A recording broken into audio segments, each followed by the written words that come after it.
Today, we're making the easiest and most delicious corned beef. There's only one step you need to make this, but there's so much flavor.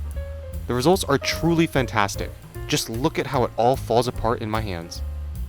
Whether you're eating this by itself, with potatoes, or in a hash, this corned beef is one of the best recipes you've got to try. It's a great option for breakfast, lunch, or dinner. The meat is so juicy and flavorful, it just falls apart like classic corned beef. Even if you've never made this before, I promise you'll be able to make this one without issues. Put away your canned corned beef and let's get cooking.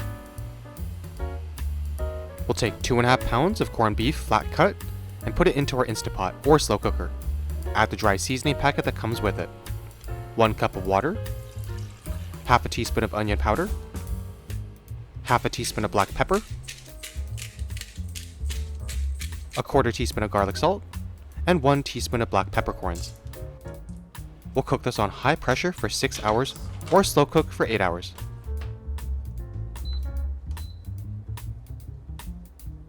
After 6 hours, we can remove from the pot.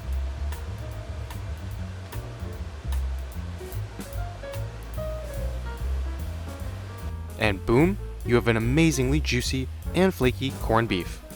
You can see all the juices dripping from this. We can pull this apart and just look at that meat. Using our fingers, we can break it all up.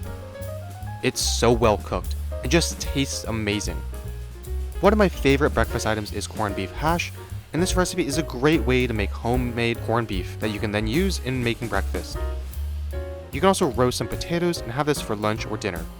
You can also meal prep this or just make it for dinner. The best part is, this recipe really doesn't take much effort, which is great for busy weeks like the ones I have. If this looks delicious, be sure to like and subscribe for more, and we'll see you next time.